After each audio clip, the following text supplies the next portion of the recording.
right, listen up. This isn't a rant. This is an intervention because you, the Democratic Party, don't seem to know what you're doing at all, really. Let me illustrate this in the simplest way possible.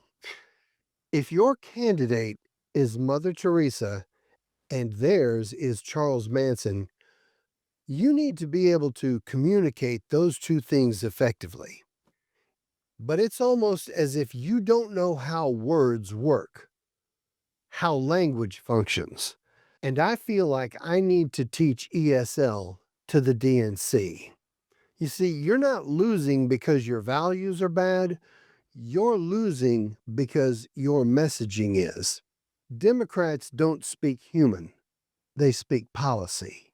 You are the party of the 1,000 item a la carte menu. The party that needs a binder, a syllabus, and an adjunct professor just to explain its own platform. And everything gets lost in translation. This isn't because you care about too many things. Caring is good.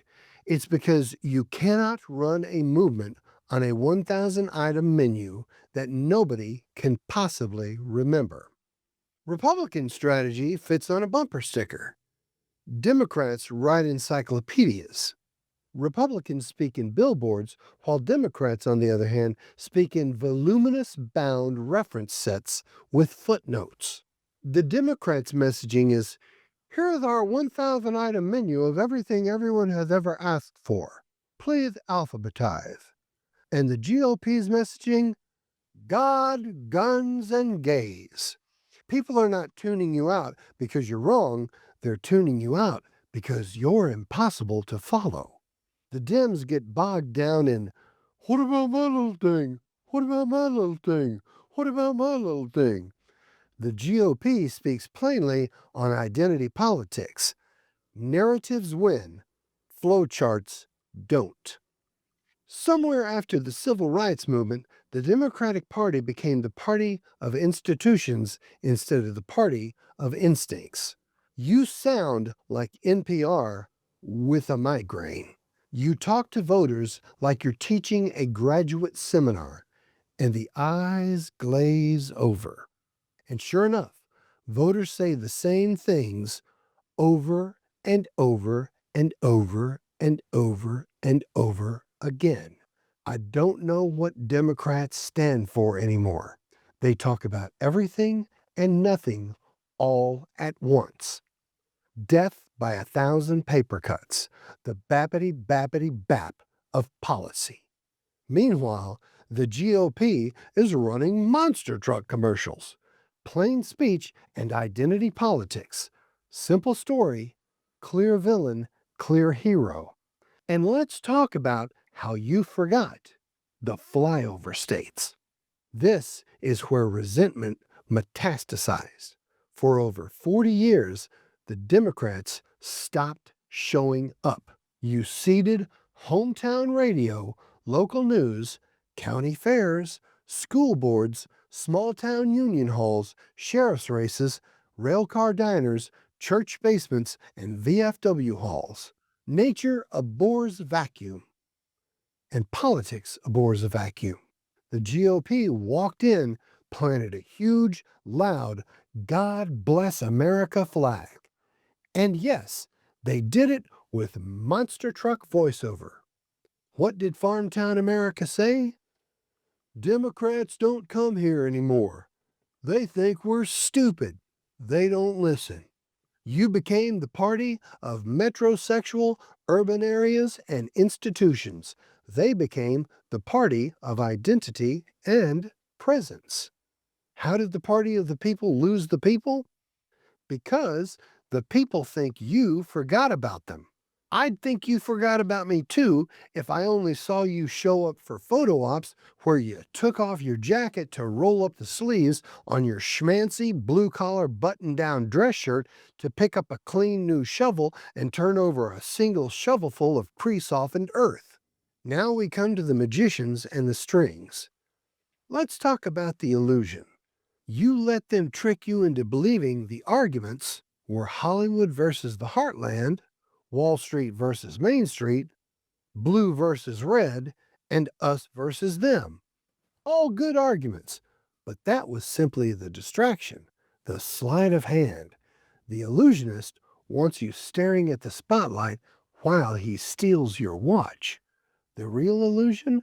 A tiny handful of ultra wealthy puppet masters were pulling the strings while everyone else fought over scraps. And you let them control the narrative because the GOP tells stories and Democrats tell spreadsheets. Republicans sell identity, who we are and who they are, and the Democrats try to sell policy to people who are drowning in overtime shifts. What we have here is a failure to deliver the meat and potatoes. Now, let's get down to the bread and butter grievances that are working class disillusionment. Promises made, promises softened, promises buried in committees. Healthcare watered down, drug pricing half measures, wages stagnating, housing ignored until it became a crisis. Average American translation: if they actually fixed healthcare, I'd vote blue forever. You promised universal health care. The GOP fought tooth and nail, and America wound up with Obamacare. Then Americans loved Obamacare, and the GOP tried to take credit for the best parts. But now Trump and the MAGA world Republicans are trying to kill it. If you get the chance to win it all back, you had better deliver single payer universal health care to America, or you will lose them forever. Republicans say these three words: we'll cut taxes.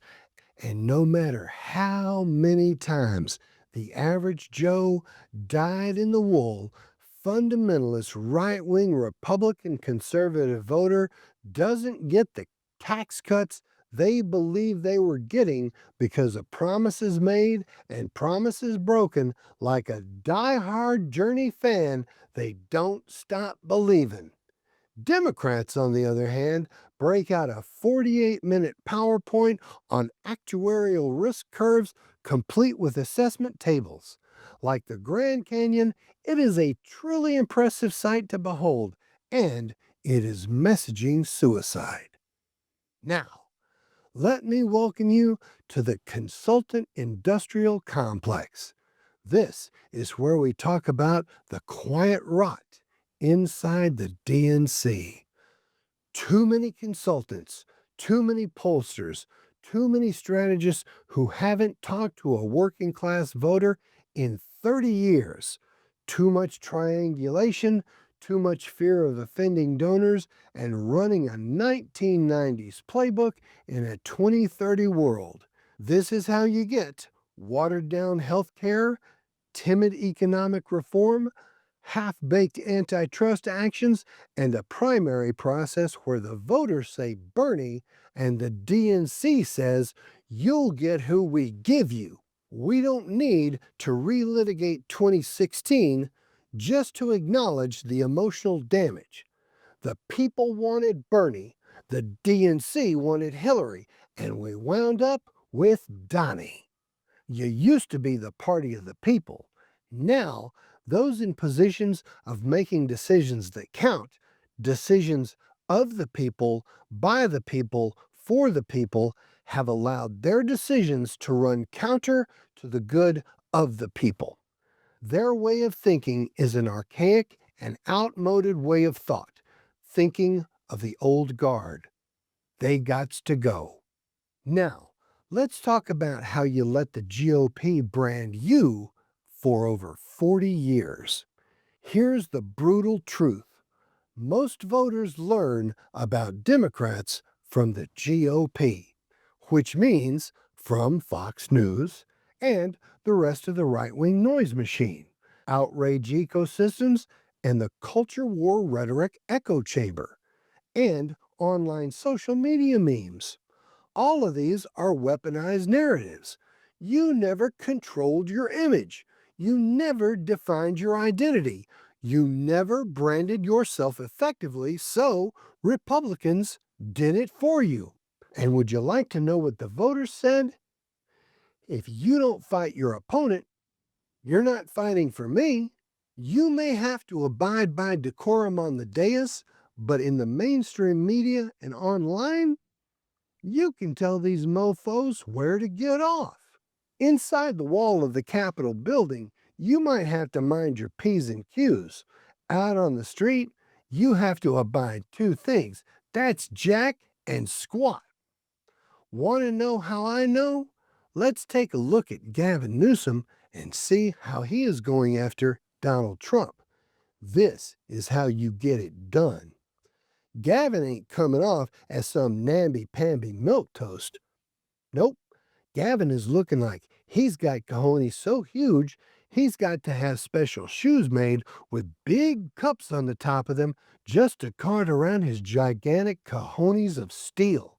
And that's got people out there saying, just go ahead and make this guy president already. That's what you need to do all the time. You are either the party of procedure or the party of power. Republicans break every rule necessary to win. Democrats cling to every rule necessary to lose. One side floods social media, the other writes memos.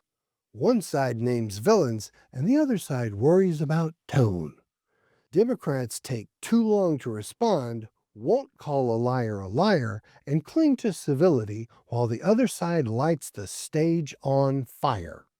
Democrats look polite, Republicans look strong. Voters will choose those who look strong. It's true. Gavin Newsom didn't rise because of policy papers. He speaks human, he hits back, he knows how to frame a villain. People follow strength. Tell the truth clearly. It's time to start calling a liar and a hypocrite a hypocrite. You can call a liar. Just show the receipts. If I were the DNC, I'd hire Al Franken tomorrow morning to run the Department of Calling a Liar and let him do what he does best.